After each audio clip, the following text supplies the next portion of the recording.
Bueno, Mariel, ya estamos conectadas una vez más. Hoy con una novedad, ¿no? Con algo sin red. ¿Por qué no nos contás? Totalmente. Así es. Muy buenas tardes, buenas noches, buenos días, dependiendo de dónde nos estén viendo y escuchando en esta oportunidad. Nuevamente arrancamos los Vivos 2021, esta maratón de vivos de familias leonas, TDAH, con ella, con nuestra psiquiatra, Juncal Sevilla, desde España. Bienvenida, Juncal, nuevamente. Ya sos Gracias. vitalicia en Familias Leonas. Gracias, Mariel. Estoy muy contenta de estar aquí con vosotras, ya lo sabéis. Con Muchas todos y gracias, todas. sí, muchas gracias. Muchas gracias, aparte sabemos que está terminando el día, así que te agradecemos infinitamente esta Bueno, autoridad que haces con nosotras y para nosotros. un Así ratito que, para los amigos siempre hay que sacar, ¿no? qué linda, gracias, muchas gracias. Bueno, Juncal, arrancamos, te van a hacer seguramente algunas Vamos a contarle preguntitas. primero al público, Sí, la modalidad. Esto es sin red. Juncal Sevilla va a contestar las preguntas que quieran sobre TDAH, obviamente, que para claro. eso estamos. Las preguntas van a ser a través de los comentarios que nos van a ir llegando a través de la plataforma que transmitimos y a la vez dejamos abierto en nuestro Instagram la opción de preguntas y ya nos llegaron varias preguntas. Claro. ¿Querés arrancar vos con Buenísimo. alguna o querés que arranque yo? Dale. Yo te voy a hacer una pregunta en especial que la tengo también acá, que bueno, la he recogido. ¿Cómo llega un adulto sin tratamiento a tu consultorio, ¿no? Para hacer la primera consulta. ¿En qué estado llega ese adulto? Pues bueno, primero la pregunta puede tener dos vertientes, Mariel. ¿Cómo llega? Es decir, ¿por qué llega? Que creo que no es lo que me estás preguntando, sino en qué estado, ¿no? ¿En qué estado llega? ¿Cómo llega? Pues normalmente, esto siempre lo decimos, cuando tienes un TDAH y nunca te han diagnosticado y nunca te han tratado o te trataron en la infancia, que esto es una cosa que también vemos mucho, pero luego se suspendió el tratamiento, pues bien porque el propio paciente lo abandonó, pues ya sabéis que nuestros adolescentes y nuestra gente más joven llega un momento en que deciden muchas veces por su cuenta de riesgo que abandonan el tratamiento, o bien porque se les dio el alta desde psiquiatría infantil o neuropediatría, en la vieja concepción de que el déficit de atención se cura a los 18 años. A partir de ahí, o cuando no se les ha diagnosticado, siempre hay una sintomatología que es la ansiedad, Mariel, siempre. Necesariamente una persona que tiene un TDAH y que no está tratada, incluso cuando están tratados, siempre tienen la sintomatología ansiosa, la inquietud, la Persiste. incertidumbre. Es que es algo que acompaña inherentemente al propio. O sea, muchas veces hablamos de comorbilidades y yo he llegado a un punto en que tengo la sensación o lo que veo a día es que la ansiedad y la sintomatología depresiva son una en el déficit de atención. La ansiedad porque es un cerebro con mucha menor capacidad de gestión emocional y una vez que las partes emocionales del cerebro se activan, la corteza prefrontal, que es la que tiene que poner orden, no actúa. Con lo cual la sensación de inquietud, malestar, miedo, ansiedad es difícil de gestionar y de controlar. Por eso muchas veces persisten estas angustias durante muchos días en los pacientes con TDAH, no la gestionan bien. Y luego la Tal cual. sintomatología depresiva va muy vinculada. Siempre nosotros en nuestros pacientes, al final lo que hemos visto es que la sintomatología más asociada es la depresiva, independientemente de que seas hombre o mujer.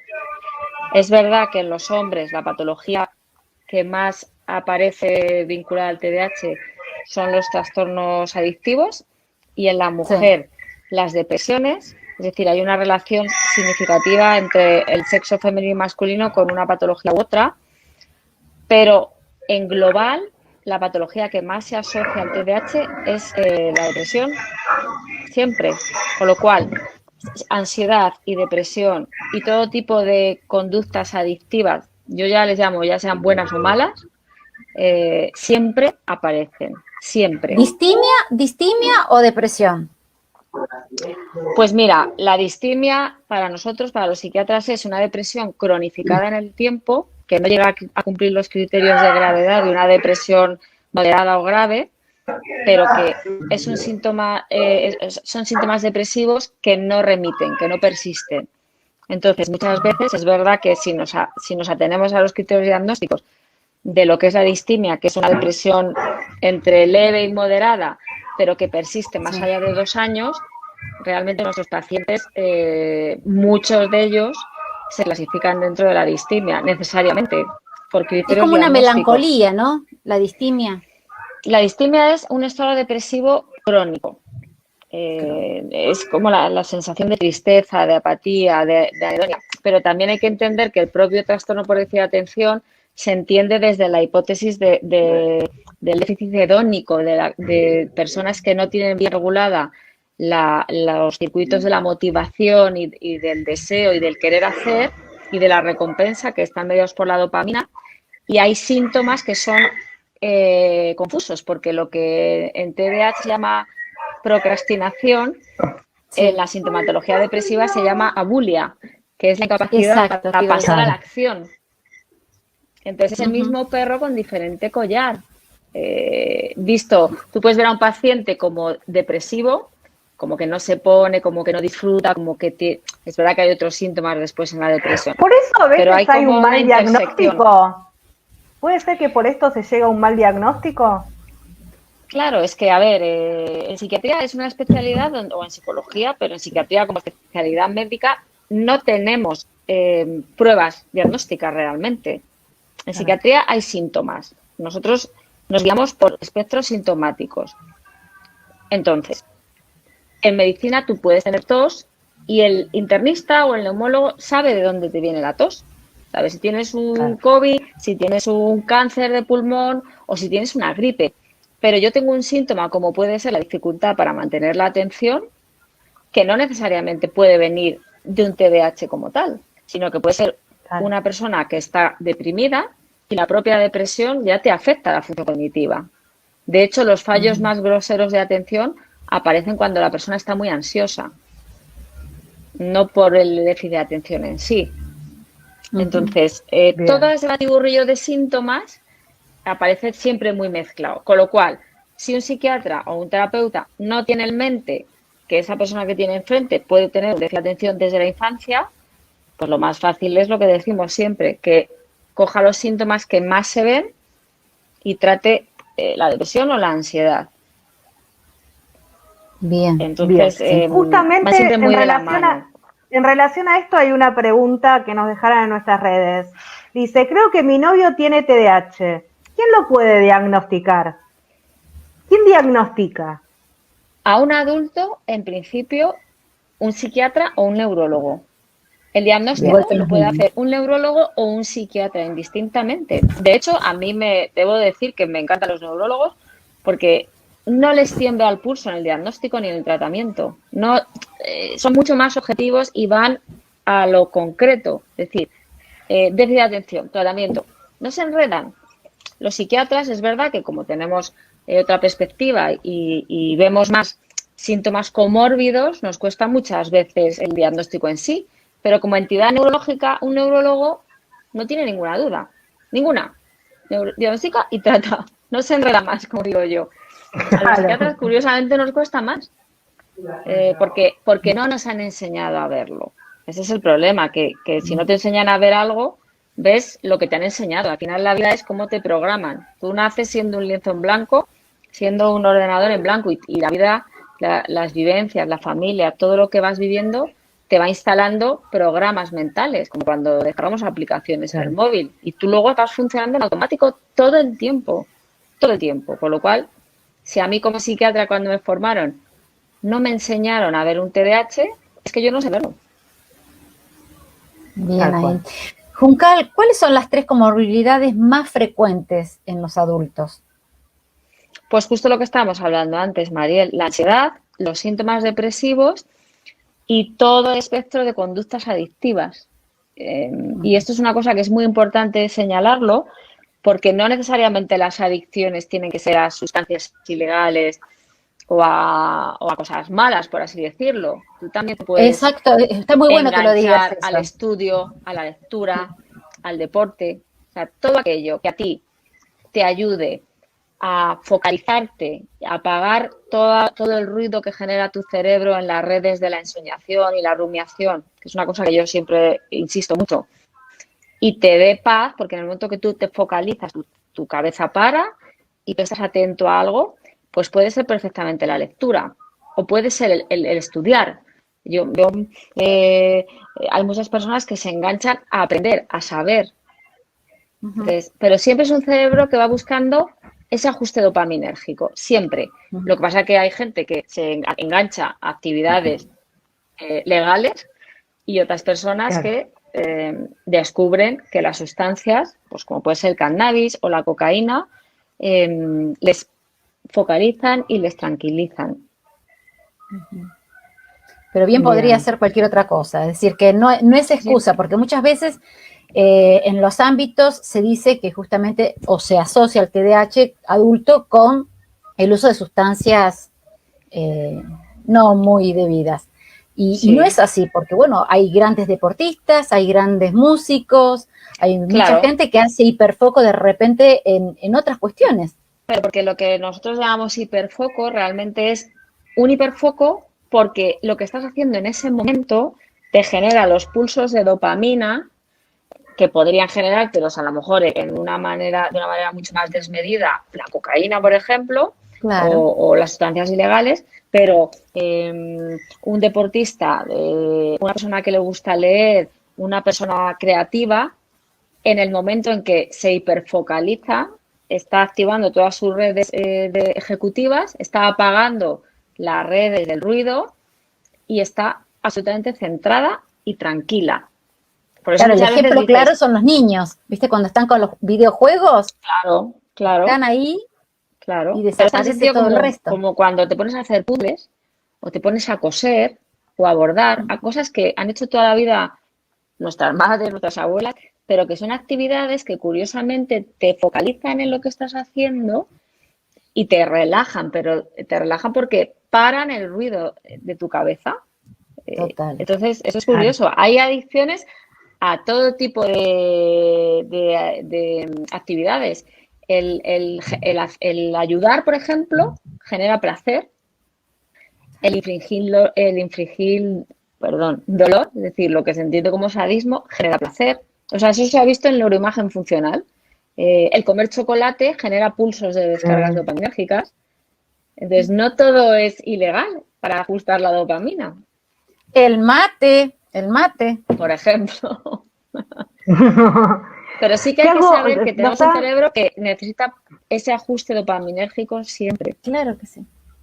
Excelente como lo explicaste, bueno. Nos están llegando preguntas a través de los comentarios y vamos intercalando entre las que nos dejaron pues y las voy que a van intentar llegando. no enrollarme mucho. Solo Paula las ve, así que para nosotros solo yo las estoy leyendo, yo voy leyendo. ¿Sí o sí se medica para la ansiedad y la depresión? Mi hijo tiene 17 años. ¿Es necesaria la medicación para la ansiedad y la depresión?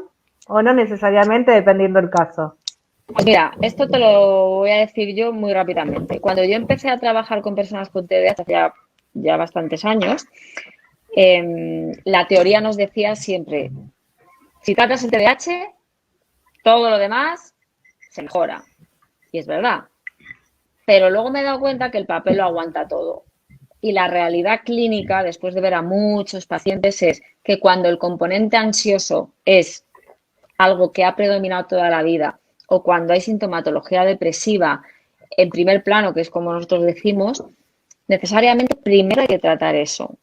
Porque sin tratar esos síntomas, le das al paciente un estimulante, que es el tratamiento de primera línea, ya sea el metilfenidato o la desanfetamina, lo más probable es que no le siente bien y se ponga más nervioso y esté más inquieto y se agite más y te diga, esto no me sienta bien, yo no tengo TDAH y se estropea el tratamiento. Entonces hay que tener mucho cuidado porque a veces primero hay que dejar 5 o 10 días con un antidepresivo a dosis bajitas, no como antidepresivo a veces, sino simplemente como para que haya un pequeño ajuste emocional y bajemos la intensidad de la ansiedad o mejoremos un poquito el ánimo. Y a partir de ahí, entonces ya introducimos el estimulante y ahí sí funciona bien. Pero hay que tener mucho cuidado porque a veces, si estás muy focalizado en diagnosticar el TDAH, no ves, o sea, te pasa al contrario, que es lo que me pasaba a mí. Yo veía solo TDAH hasta que me empecé a dar cuenta que también tenía que tratar la ansiedad primero o la depresión. Bien. Bien, No te me leo pongo en la misma otra. bolsa y no funciona. Esta. No, Claro. te leo otra. ¿Un neurólogo necesita sí o sí el electroencefalograma para diagnosticar el TDAH? No, hombre, te lo va a pedir porque, bueno, los neurólogos son Para como más de pedir descartar, en pruebas. realidad. Son Es pedigüeños. verdad no, es verdad que el electroencefalograma, el déficit de atención está asociado con algunas alteraciones de las ondas del electroencefalograma. Es decir, te lo pueden pedir y a lo mejor van a poder ver alguna pequeña alteración o alguna cuestión característica de la propia entidad, pero no es necesario. Esto es una cosa que yo siempre insisto, porque cuando los pacientes llaman a la consulta y preguntan, quiero que tengo sospecha de el TDAH, ¿me van a hacer las pruebas? Entonces, hay que explicarles que los psiquiatras Que no hay. no hacemos pruebas, que nuestra prueba es 1 hora o 1 hora y media de entrevista, de preguntar todo desde el nacimiento y no Porque es solamente un de la vida diagnóstico del paciente. clínico, en realidad. Claro, Porque pero el como todo diagnóstico en es clínico. psiquiatría, si es que no hay ninguna Claro. entidad en psiquiatría que se De diagnostique última, con el pruebas. encefalograma, el encéfalo es para descartar otras cosas por ahí. Bueno, normalmente se pide un electroencefalograma y una prueba de imagen, una resonancia o un escáner cerebral, que muchas veces es ya en edades a lo mejor más tardías, donde a lo mejor ya hay que descartar que no haya un deterioro cognitivo que está empezando, pero no es necesario. Claro. Es decir, las podemos pedir. Lo que sí es necesario, por ejemplo, es cerciorarnos que el paciente pues, no es hipertenso o no tiene una patología cardíaca, porque en ese caso sí que están contraindicados los fármacos. Curiosamente no, pero que es una cosa importante. Muchas veces nos perdemos en una resonancia, en un electroencefalograma y a lo mejor no le tomamos la atención al paciente. Por eso Entonces, te mandan a hacer el electrocardiograma, en realidad. Claro, en realidad la guía NICE, que es la guía por la que la guía de las recomendaciones europeas, nos dice que no es necesario, siendo muy puristas, pedir un electrocardiograma antes del inicio del tratamiento. Es verdad que yo, por ejemplo, en mi consulta siempre lo pido porque me quedo más tranquila y porque más de una persona joven, además, me he encontrado con que tiene una patología cardíaca grave o que tiene alguna arritmia, pero que se ha encontrado de forma casual. Pero bueno, bienvenido sea porque se la hemos descubierto. Pero más allá de eso es control de la tensión arterial y poco más. Y pulsaciones, porque a veces sí que pueden subir las pulsaciones más. Pero no son necesarias más pruebas. Bien. Perfecto. Otra pregunta. Y ahora tenemos dos más de los comentarios y después las vamos intercalando. ¿Es conveniente que mediquen? A ver, dice, mi hija tiene 6 años. ¿Es conveniente que la mediquen? A ver, es verdad que hay una edad de inicio de medicación. 6 años quizá todavía sea temprano, pero es verdad que cuanto antes empecemos a hacer un abordaje farmacológico en los niños, la mejora a largo plazo es mayor. Aún así, si suspendemos la medicación, aunque se haya producido una neuromodulación, aunque se haya producido una mejoría sintomática, se produce un retroceso. Pero sabemos a día de hoy, con las muestras ya de mucho tiempo, de años, de niños en estudio, que un niño tratado tempranamente tiene mejor evolución a nivel neurológico que un niño sin tratar. Con lo cual, parece que a los 6 años el niño es muy pequeñito, pero no es tan pequeñito porque el niño ya empieza a tener experiencias tempranas de adversidad, de frustración, de que no es capaz de hacer las cosas, de que ya en el cole, si es muy hiperactivo, y la autoestima cada vez más baja. Ya le regañan. Y es verdad que muchas veces nos dicen, a mí leyendo y estudiando, la adversidad temprana ya modula el cerebro. Es decir, si tú tienes un trauma desde pequeño o en la adolescencia, eso ya produce una impronta a nivel neurológico y produce síntomas que pueden ser muy parecidos a los que produce el propio déficit de atención. Y al final es un círculo cerrado, porque cuando tienes un TDAH, eres una persona que tiene más riesgo de sufrir trauma, de sufrir abuso, de sufrir bullying, y ese propio trauma ya modula tus redes neuronales, con lo cual todo se enreda. Resume que cuanto antes tratemos a nuestros niños, antes les estamos dando una herramienta para poder ser igual, valga la redundancia, que sus iguales, para que tengan ese sentimiento de pertenencia al grupo y que no se sientan diferentes.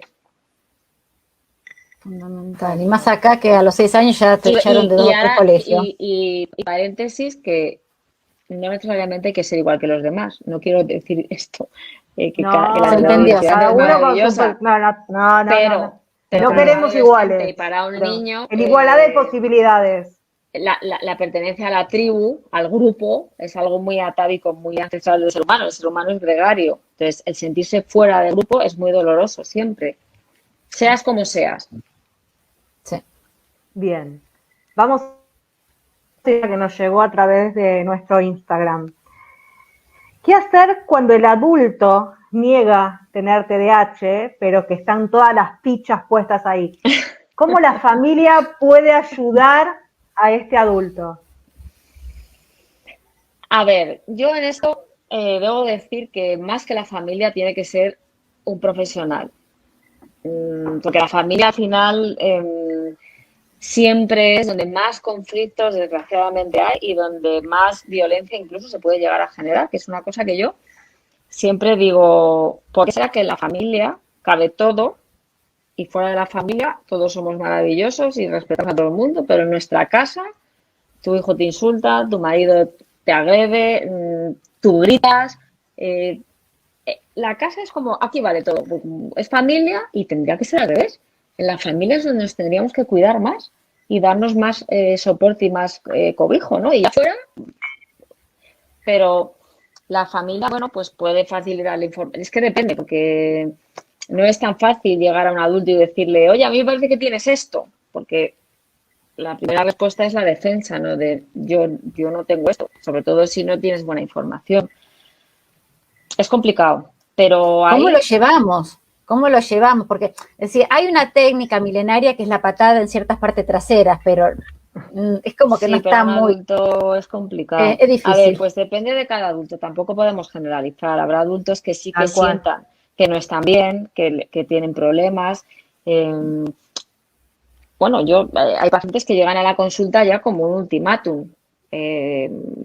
Muchas personas llegan diciendo, me ha dicho mi mujer o me han dicho mis hijos que o vengo o se van. Un poco también te lo digo. Y entonces van obligados. Y ahí ya es labor tuya como profesional el hacer el enganche con el paciente y explicarle.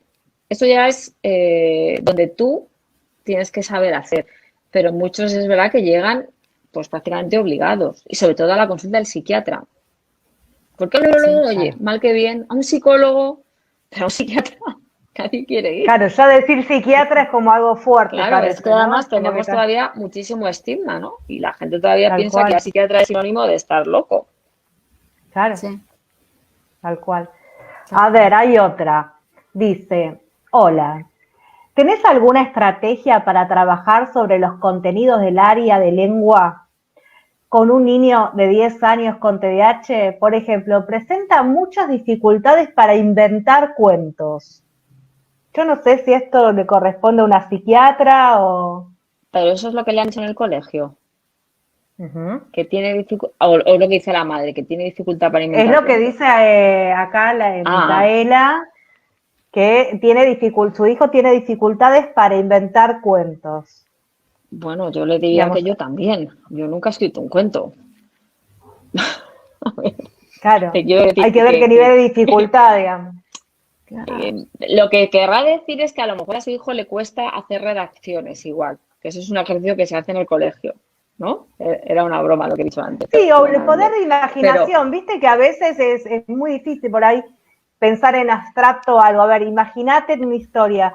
Por ahí esto también se puede trabajar mucho en Pero terapia. precisamente las personas con déficit de atención son personas que están más en su mundo e incluso son mucho más inventivas o más fantasiosas. Les cuesta a veces más el pensamiento abstracto de Claro, lo que pasa es que también le piden, por ahí les piden hacer un cuento, una redacción de algo que ellos no se lo pueden imaginar. Yo creo que el primer paso sería hacer un cuento, una redacción o lo que fuese de algo que vos te estás imaginando, de un videojuego, de un personaje ficticio. Yo creo que más allá de lo que nos cuenta esta mamá, habrá que ver al niño si tiene dificultades en la comprensión lectora, claro, en la escritura, también, si realmente tiene un déficit de atención, el cociente intelectual, es decir, hay muchos factores, ¿no?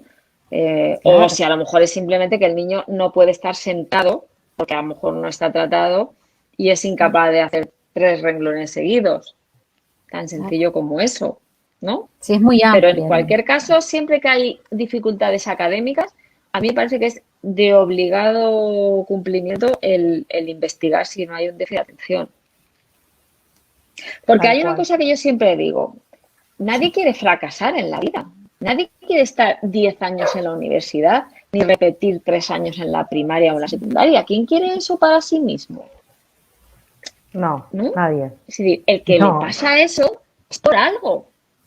Es que a mí me parece esto como de perogrullo, es como los adictos. Nadie quiere andar por la calle alcoholizado o consumiendo su patrimonio en cocaína o perdiendo su trabajo. Si estás ahí es porque hay algo más fuerte que tú que te impide salir adelante, ¿no? Totalmente. A ver, dice, voy a tratar, a ver si la podemos interpretar la pregunta, dice, diferencia entre el TDAH e hiperactividad. El TDAH entiendo que se medica de por vida, el hiperactivo corrige con la adultez. ¿Esto es así? Entonces, ¿puede ser que inicialmente se diagnostique a un niño con TDAH y luego sea solo hiperactivo? A ver, este es un tema complicado y os explico por qué. Porque hay una cosa que es el trastorno por déficit de atención con o sin hiperactividad. La hiperactividad no es lo más frecuente finalmente. La hiperactividad yo le llamo siempre como la guinda, el lazo, es decir, es la dificultad en el control motor, la dificultad en el propio control de tu físico, de tu cuerpo, y es como la máxima expresión, por así decirlo, de la dificultad en el control de todo, de la emoción, de la atención, incluso de tu propio físico. Es verdad que eso va vinculado a la maduración cerebral. Por eso los niños son mucho más hiperactivos y con la edad y también con el aprendizaje social, bueno, pues a lo mejor no es un adulto que se levanta 20 veces, pero es un adulto que está mordiéndose las uñas, tocándose el pelo, jugando con un boli, moviendo la pierna. Porque poco a poco el cerebro va madurando y tú te vas domesticando, por así decirlo. Aún así, hay adultos que siempre están moviéndose en la silla. Pero luego hay otra cosa. Yo cuando empecé... Es como que la hiperactividad va mutando en la adultez. Es como que va cuando cambiando. yo empecé a pasar la consulta, hace años ya, yo me empecé a observar que había unas personas que yo les llamaba las raras avis, que eran hiperactivos sin déficit de atención. Y esta gente no iba bien con el tratamiento, al contrario, se ponían muchísimo peor. Y yo les llamaba las raras avis porque según los criterios diagnósticos eran los trastornos por déficit de atención con predominio hiperactivo. Pero cuando te pones a estudiar y ves cientos de pacientes, te das cuenta que el déficit de atención, el síntoma cardinal es la disfunción ejecutiva, lo que llamamos déficit de atención, que son muchas más cosas a nivel de ejecutivo. Sin eso, no hay TDAH. Con lo cual, las personas que tienen una H y no tienen disfunción ejecutiva, tienen una cosa que se llama una alta capacidad motora, porque las altas capacidades son 5. La cognitiva, la intelectual, que no es necesariamente que se deben muy bien las matemáticas, sino tener una mente curiosa, una mente inquieta, el niño que pregunta todo, el niño que siempre quiere saber más o una persona que tiene muchos intereses. La alta capacidad sensorial, que es las personas hipersensoriales, es decir, que captan mucho más los ruidos, las luces, incluso iba a decir las presencias, pero bueno, sueños vividos, gente muy sensorial con un sistema nervioso muy fino, captan casi los ultrasonidos como los perros. La alta capacidad creativa, que no necesariamente es ser un artista, sino ser capaz de dar soluciones. Esa gente que te da una solución que a ti no se te ha ocurrido. La alta capacidad emocional, que son los altamente sensibles, y la alta capacidad motora, que son los que no paran nunca, pero hacen todo y lo terminan todo. Esa es la diferencia. Que un TDAH empieza mucho y acaba a una cosa. Poco. Y una persona hiperactiva, como alta capacidad, es esa gente que tú ves que no paran, que trabajan 20 horas al día, duermen 4, no están cansados y hacen 1000 millones de cosas sin déficit de Y atención. todo bien Es lo diferente. hacen. No se olvidan Todo nada bien. en el camino. Esas son las raras avis, que no son gente con TDAH. Y es verdad que esto es hilaria muy fino, pero es que a veces hay errores diagnósticos, porque no todo es TDAH. Hay gente con altas capacidades sin TDAH, pero se parecen mucho, porque a nivel neurológico son cerebros con muchas similitudes en algunos aspectos. Bien. Vamos con ¿Tenés otra. alguna más? Sí, hay varias, hay varias. Yo no sé si la de Mari es una pregunta, digamos, ella dice que tiene TDAH, que no tratada, que sufrió ansiedad y depresión, que tiene una hija y creo que pregunta es si la tiene que tratar, pero creo que esto ya lo hablamos. Cuanto más rápido se llega a un diagnóstico y a un tratamiento, mucho mejor. Si hay un diagnóstico, Digamos, hay que tratar. Y se pierde bien. mucho más por no tratar que por tratar y ensayar la respuesta del fármaco. Bien. Tan sencillo como eso. Después hay, Fer pregunta, ¿se puede diagnosticar en niños menores de 3 años? ¿Qué conductas son las que podemos observar en estos pequeños? A ver, un niño menor de 3 años es muy pequeño, es un bebé, es un ser que está explorando el mundo. Entonces, bueno, salvo que sea un niño tremendamente hiperactivo, que se dé golpes, que se rompa un brazo, que sea incapaz de estar sentadito y ya nos dé indicios que duerme mal, que no para quieto en la cuna, que ya, bueno, eso te puede indicar, es muy pequeñito todavía. Y habrá que ver antecedentes familiares, siempre. Es que no es solo el paciente está dentro de un sistema como el sistema solar. Entonces habrá que ver padre, madre, abuelos, tíos, y si todo encaja, si hay piezas que encajan, entonces habrá que estar atentos a ese niño para que no se nos escape. Pero es chiquitín todavía, con 3 años. Es muy chiquito, tal cual. Después preguntan, ¿qué opinás sobre la terapia de reemplazo hormonal para las mujeres diagnosticadas que están en la etapa de la menopausia como parte del tratamiento? Ese es un temazo de la mujer. Menopausia y andropausia, porque los hombres también tienen. Claro. Lo que pasa es que como es que no verdad vamos... que ¿Cómo la sería caída en un estrogénica de minuto? la mujer es una sentencia. Es decir, esto siempre lo hablamos cuando hablamos de TDAH y mujer, y es que las mujeres estamos sometidas a nuestras hormonas necesariamente porque es así. Es decir, los estrógenos y la progesterona actúan en el cerebro. Hay receptores para el estrógeno y la progesterona y son dos hormonas además que están involucradas directamente en la función ejecutiva y en la función cognitiva. El estrógeno es fundamental para mantener la atención, la concentración, el aprendizaje, y la progesterona es una hormona que influye mucho en los estados emocionales de la mujer. Entonces, desde que tienes la menstruación hasta la ovulación, tu cerebro está muy estable porque el estrógeno está alto y la progesterona está baja.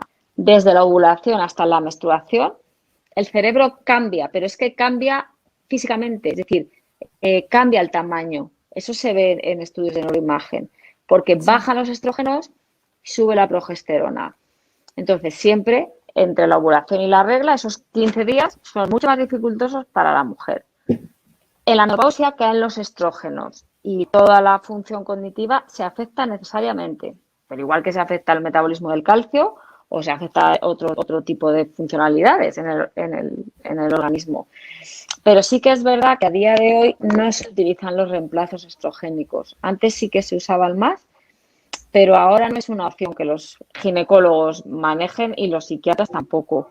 Bueno, porque se entiende que es más un proceso que hay que naturalizar, por así decirlo, y que no tiene por qué ser una condena para la mujer, sino que es otra etapa de su vida.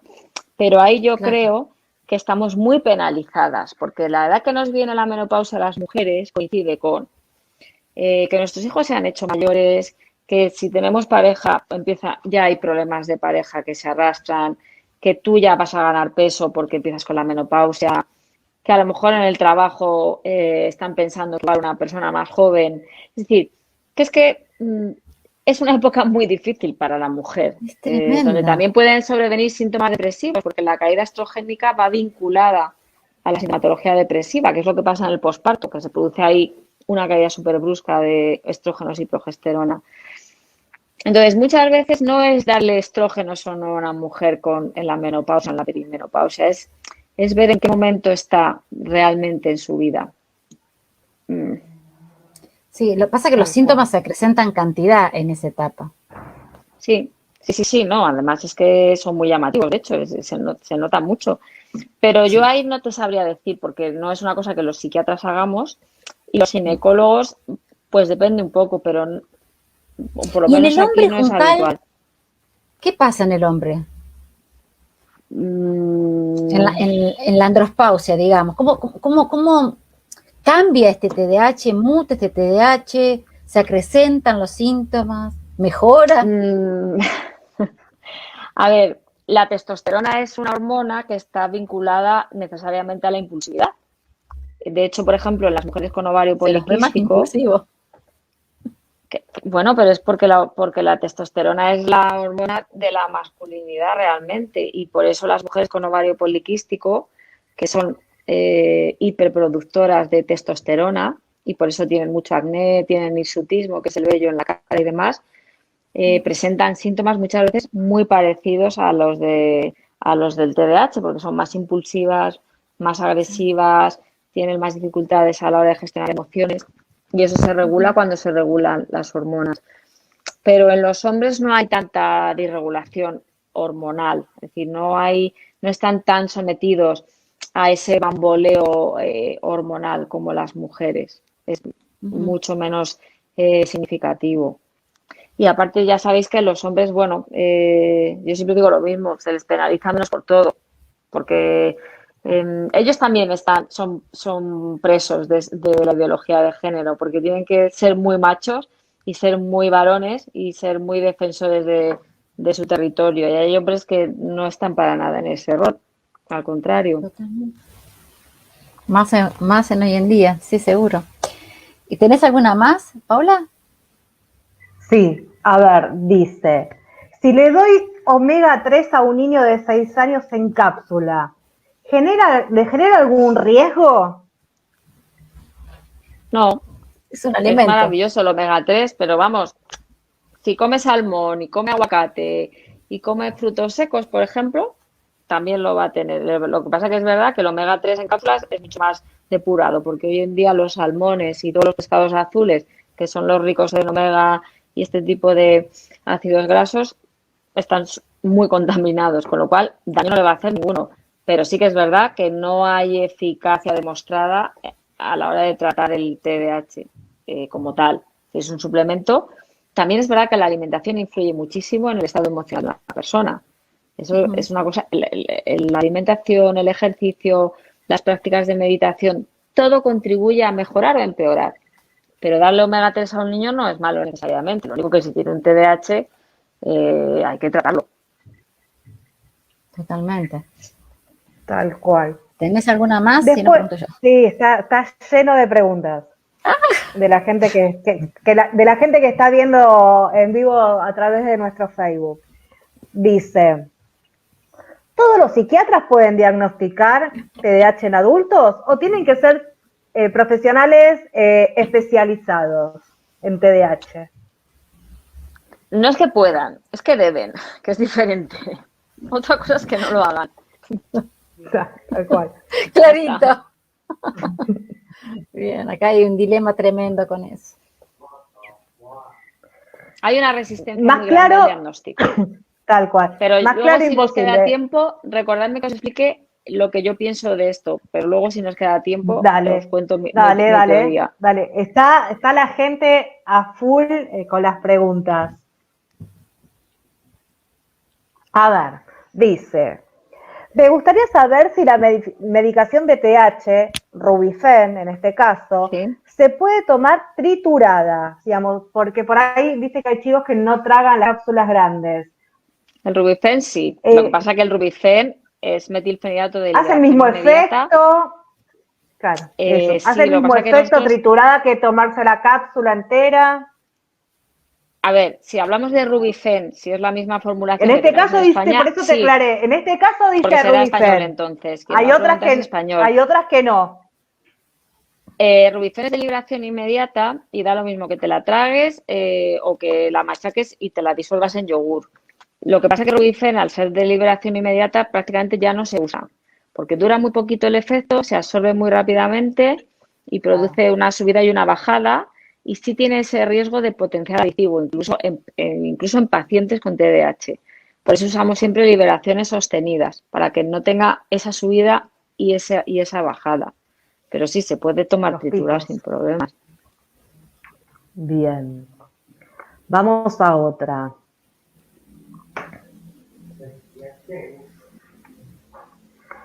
No, algunos son comentarios. ¿Querés ir vos, Mari, con alguna mientras yo voy viendo a ver qué más hay? Sí, yo quería que hablar un poquito de la disforia.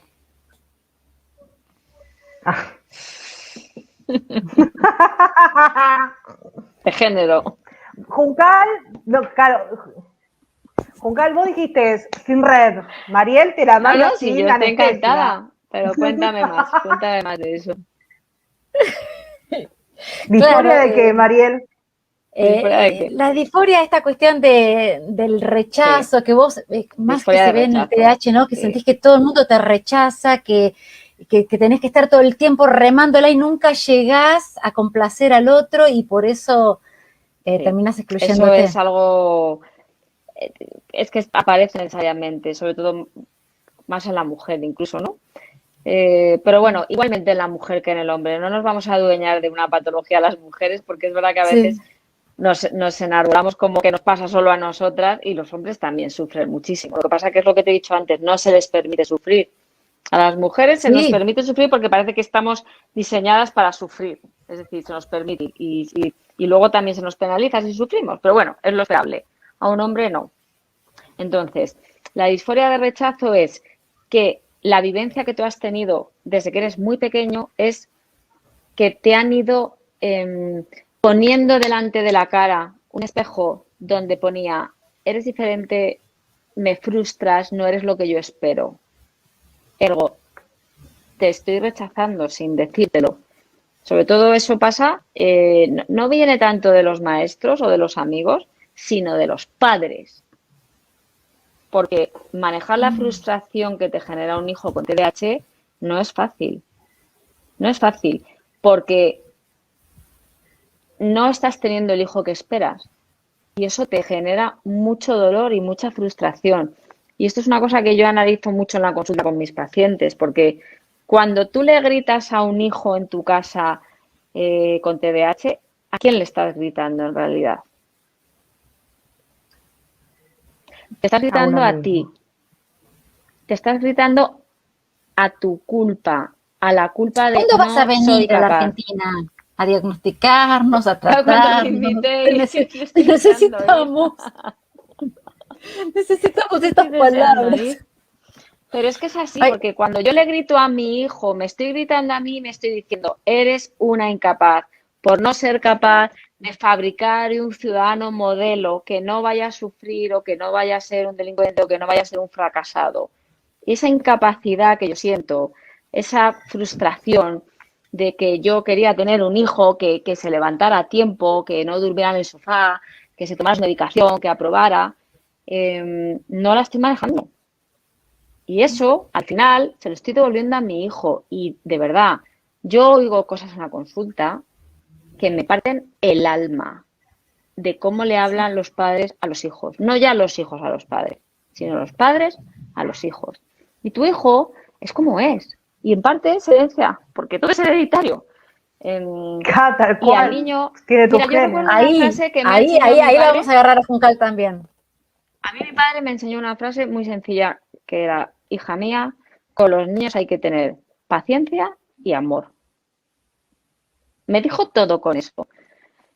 Y yo le dije, claro, papá, eso es muy fácil, pero es verdad, Ay, porque eso significa maneja tu frustración, maneja tu angustia, porque el niño al final lo único que siente es que es diferente, que le frustras, que no le aceptas, y luego llega al cole, y en el cole está el profesor que te está diciendo, ¿cómo no te vas a sentir rechazado? Al final te programan con automatismos para que, aunque no te rechacen, tú te sientas rechazado. Y hay que enseñarles no a los niños, a la gente con TDAH, sino a todos nos tienen que enseñar que no te elijan no significa que te rechacen. tal cual. Lo que pasa es que la gente que Hablando presupone que la van a hablando rechazar, justamente, tal cual. Ay, pero parece que me quieres Hablando contar justamente una de cosa más. dime, corre, Bueno, corre. dale, porque te digo que la gente No, que nos está viendo está a full, no para de el mandar tema, para comentarios. redondearlo, porque muchas mamás, viste que las mamás con hijos con TDAH necesitamos muchas herramientas y a veces no las Sí, tenemos. Y eso genera pero muchísima porque es muy frustración y difícil. enojo. Y también se Claro, suma, bueno, ¿viste? y se suma el cansancio, y se suma el agotamiento, y se suma que muchas veces tu pareja, si la tienes, no está en el mismo carro. Y los niños con TDAH desgastan mucho, sobre todo cuando entran en la adolescencia. Pero si tienes un hijo con TDAH, también tienes que darle autonomía. Porque en tu afán de Tal cual. protegerle para que no sufra, porque como tú eres más mayor y sabes lo que le va a pasar, o intuyes o piensas para protegerle, no le das autonomía y lo asfixias. Y el niño con TDAH, pues, a ver, también tiene que dormirse, también tiene que perder la ruta, también tiene que tener una vivencia con cuidado, observándole desde lejos, pero te tiene que poder demostrar que es capaz, porque es Tal necesario para cual. su autoestima. Si tu hijo no te demuestra que es capaz de ser autónomo, sufre muchísimo más todavía. Entonces tienes que cerrar los ojos, rezar y decir, le dejo el pastillero encima de la mesa y que sea lo que Dios quiera. Y a lo mejor llegas a la semana y no se ha tomado ninguna medicación, ya está toda la semana sin medicación y tú te quieres morir porque dices, Dios mío, ¿qué habrá hecho en el O se ha colegio? tomado otra cosa.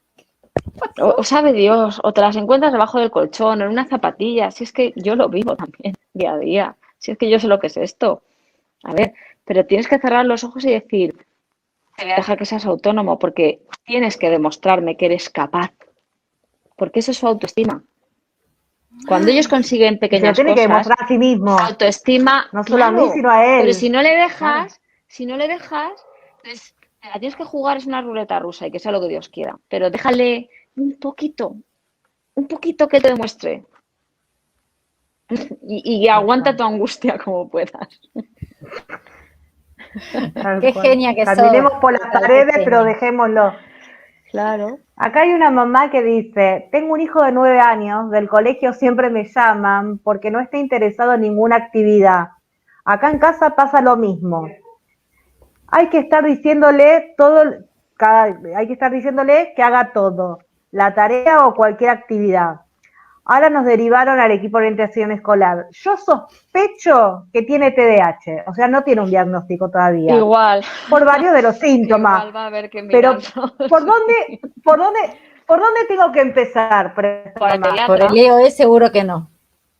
por el No, pediatra, tal ¿no? cual. Neurólogo o psiquiatra para un diagnóstico inmediato para Bueno, poder ya, hacer un pero si tratamiento. es, no sé, bueno, en principio, claro, es que yo estoy pensando en la Seguridad Social Española. Primero el pediatra, siempre. Sí. Pero si tienes acceso directo a un neurólogo, a un neuropediatra, a un psiquiatra, pues directo. Sí, porque eso es muy Tal cual. sintomático. Sí, acá es el pediatra, es el caminito, el pediatra y el pediatra hace la consulta con Sí. el neurólogo después el psiquiatra y así. No pierdes nada por Ese que ir deriva. claro.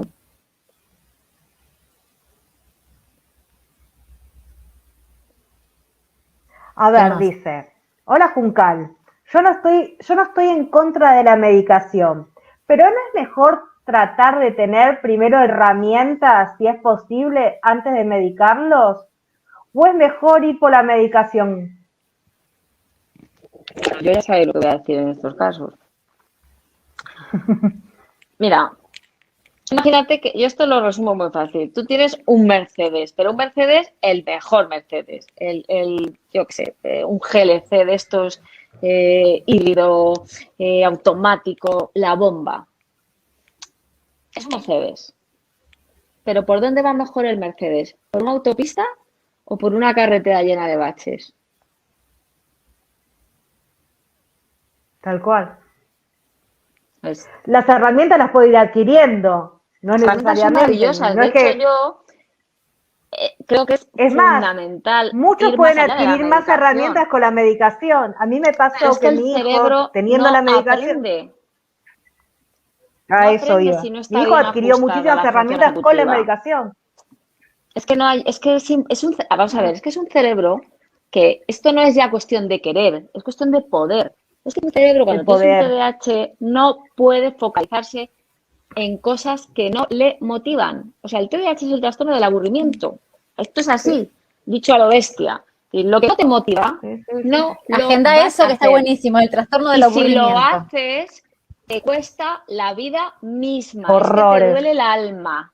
Entonces, la medicación es una medicación que hace que no te aburra lo que tienes que hacer. Y esto dicho así, me dirán, ¿pero qué está diciendo esa mujer? ¿Eso es un trastorno psiquiátrico? Pues mira, sí.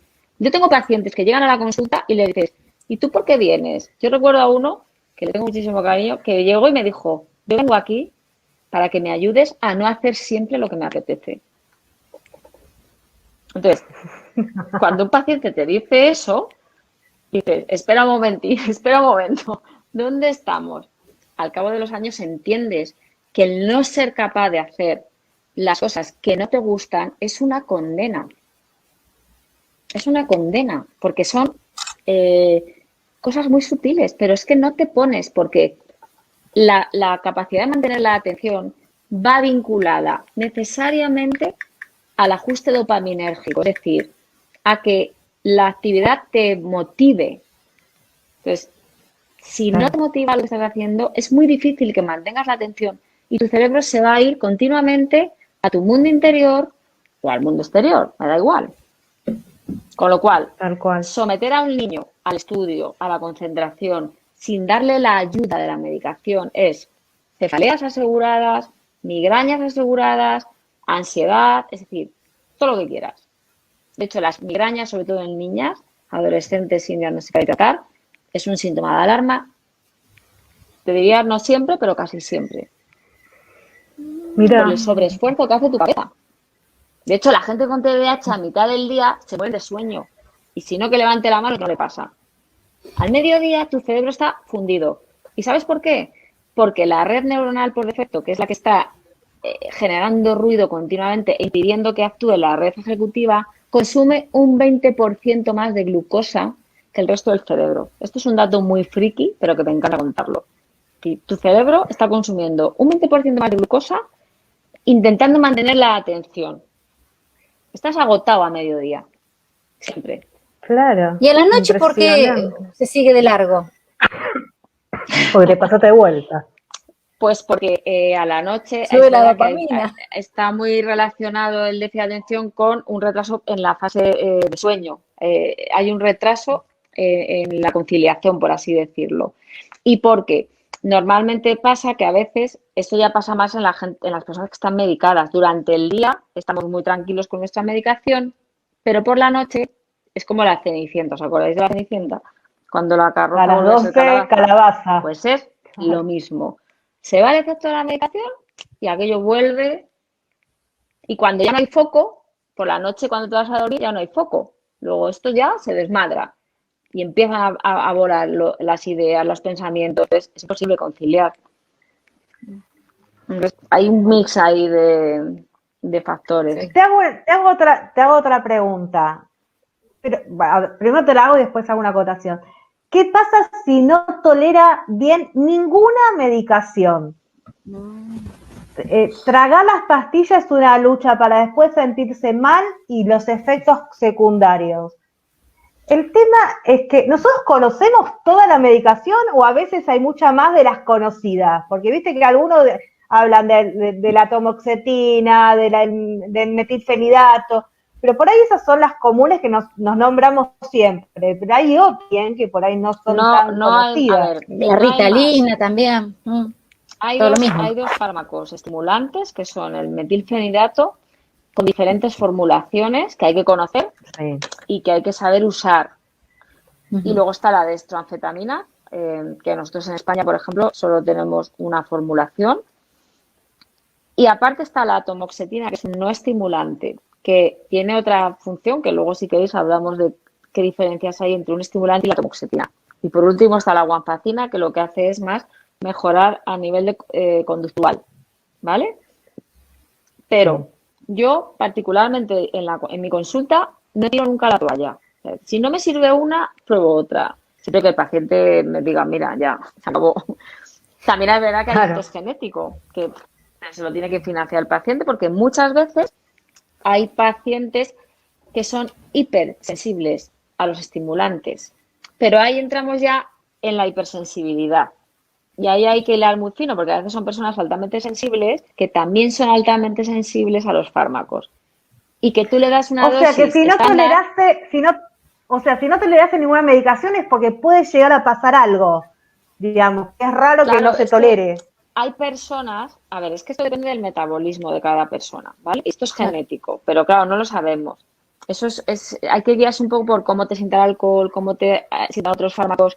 Hay personas que necesitan dosis muy altas de fármacos porque son metabolizadores rápidos, es decir, eliminan muy rápido el fármaco, su hígado funciona a todo trapo y necesita dosis muy altas. Y luego hay personas que son metabolizadores lentos, que con muy poquita dosis de un fármaco tienen el mismo efecto que los demás con una dosis normal. Con lo cual, si tú les das la dosis estándar, los intoxicas directamente. Pero eso nunca lo sabes. Porque no sabemos, en psiquiatría siempre vamos a ciegas. Pero sí que es verdad que si le has dado a un paciente una dosis bajita y ya no le ha sentado bien porque se ha puesto muy nervioso, se ha agitado mucho, una de dos. O tiene de base una ansiedad, que es lo que decíamos al principio, y no lo estamos viendo, o es una persona hipersensible a los estimulantes. Y ahí hay que empezar a investigar si no será una persona altamente sensible, que son personas que es lo que os he dicho antes, tienen un sistema nervioso como muy delicado, como muy como de seda. Cualquier cosa la cafeína, por ejemplo, no a toda la gente hiperactiva le sienta bien. Hay gente que le sienta como un tiro y les excita muchísimo. Esa gente es hipersensible. Entonces, es verdad que no se puede responder así, pero hay que tener muchos matices en cuenta. Pero también es verdad que, a ver, yo llevo muchos años trabajando con pacientes con TDAH y estas cosas te las enseña también el día a día. Es de hilar muy fino, ¿no? Pero bueno, pero hay que empezar. ¿Puede ser que tenga PAS, que sea persona altamente sensible y con TDAH?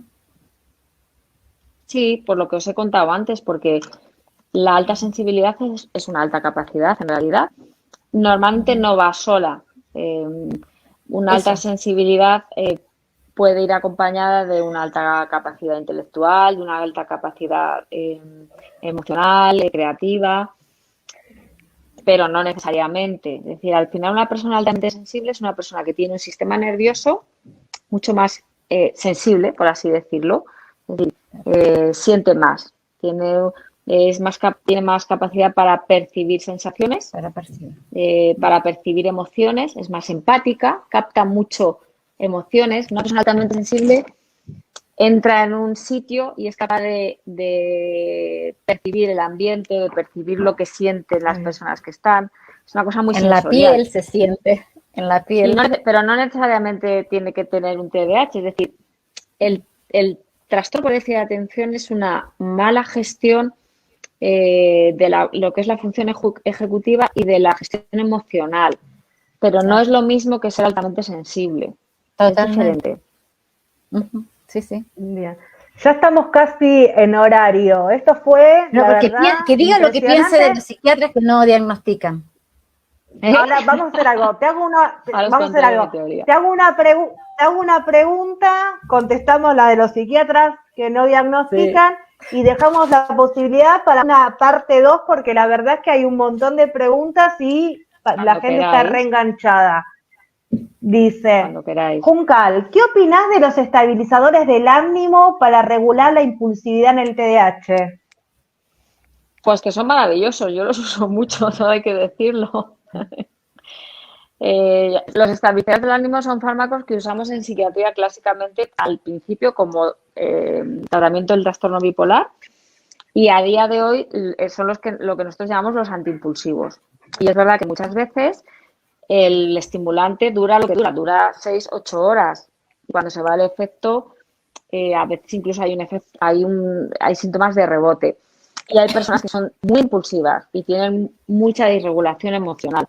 Entonces, combinando un estimulante con un fármaco de los estabilizadores del ánimo, intentando que sea de los que menos efectos secundarios tenga, porque hay de todo, funciona muy bien. Porque al final el estabilizador del ánimo no es más que un neuroregulador, un neuromodulador, que hace que baje un poco la intensidad de las conexiones neuronales. Entonces, es muy buena combinación. Extraordinario. Ahora sí, como para terminar, hay un montón de preguntas.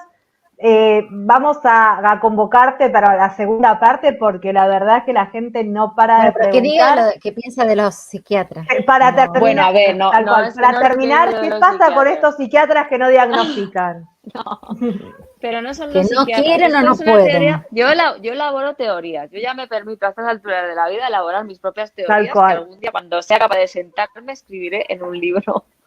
Que siempre amenazo con escribir y nunca me pongo. Pero esta vez creo que lo voy a hacer. Pues mira, yo os voy a... Muchas veces y yo me eduqué en un colegio de monjas, como muchas de nosotras, y he ido a misa digo, porque ahora, bueno, no frecuento tanto la iglesia, pero cuando la he frecuentado, pues siempre me llamaba mucho la atención que los 7 grandes pecados capitales, yo pensaba en todos mis pacientes, siempre, hasta hace nada, la pereza, la gula, la ira, la lujuria, no me acuerdo cuáles son, la soberbia, y me falta uno, que no me acuerdo cuál es. Yo decía, todo esto es que le pasa a mis pacientes. Y entonces empecé a hilar y pensé, esto es una cosa que yo cuento mucho con lo de la pereza. ¿Qué es la pereza? La pereza es un pecado capital, no es un concepto médico como tal, es un concepto sociocultural, más bien religioso, es uno de los 7 grandes demonios, de hecho. Y yo pensé, a lo mejor es que ya, cuando se describieron estos 7 demonios, ya había personas que obviamente le pasaban estas cosas, ¿no? Y se las fue encasillando. Porque, oye, que seas iracundo, que seas impulsivo, que tengas lujuria, que es la hipersexualidad muchas veces, la pereza. A mí me suena mucho que esto ya eran personas que ya existían y aparecieron después las clasificaciones, ¿no? Al revés. ¿Y por qué cuento esto?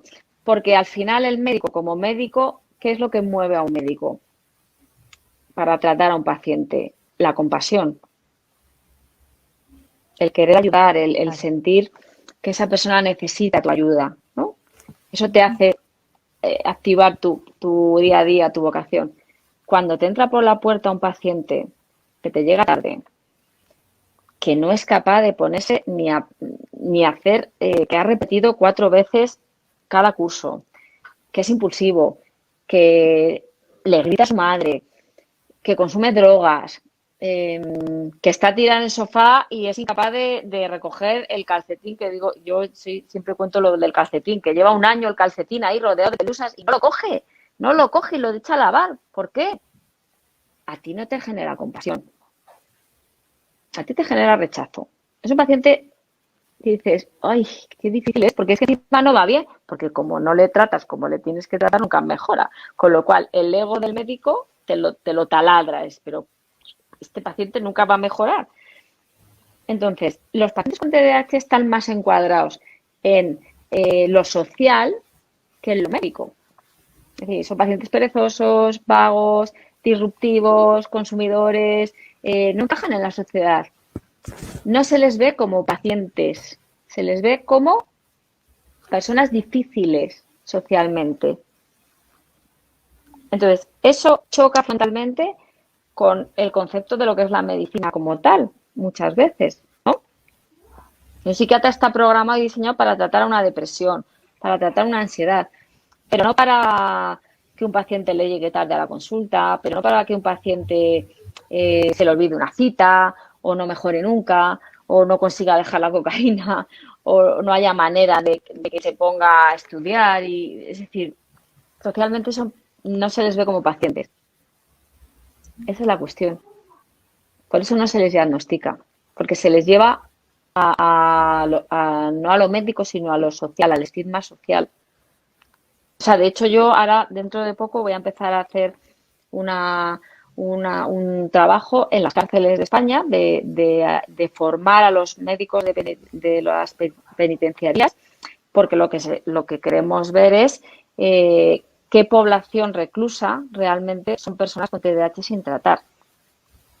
Y los médicos de las cárceles españolas pues han pedido formación y yo estoy súper emocionada porque me apetece muchísimo ir y ayudarles y ver qué pasa ahí, porque la población reclusa con TDAH es un tanto por ciento elevadísimo. Una vez leí que era el 40% de la población carcelaria tenía Y hasta el TDAH. 50, ¿eh?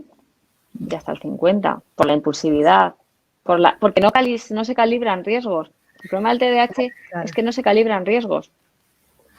La gente con TDAH ejecuta, pero no es capaz de ver qué va a pasar a largo plazo. Totalmente. Y es por eso. Tal cual. Esta es mi teoría Juncal, de los 7 pecados. La verdad, no, extraordinario, quiero ese libro. Hay que sentarse Ya a lo escribirlo. Quiero ese libro. Juncal, la verdad que es un placer escucharte una vez más y ya te dejamos abierta la convocatoria para una segunda parte a estos vivos sin red. Yo la quiero en red. Argentina, ¿qué crees que te diga? Sí, acá nos mata la pandemia, nos mata esta pandemia que tenemos. Cuando pase todo esto, yo creo que podemos organizar algo allí.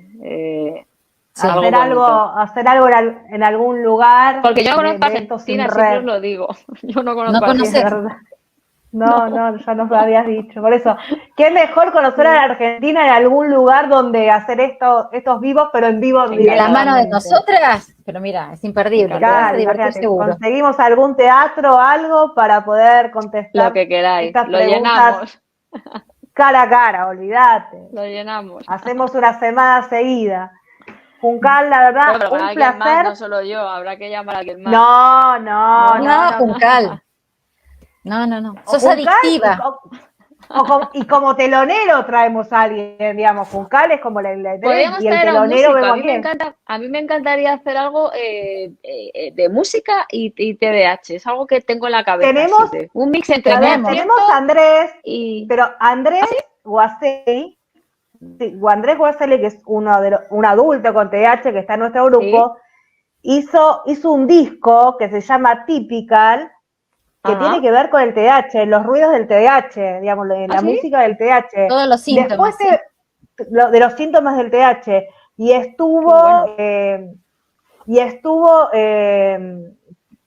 los premios Carlos Gardel, digamos, no llegó a las nominaciones, pero estuvo ahí. Le puso música a cada síntoma.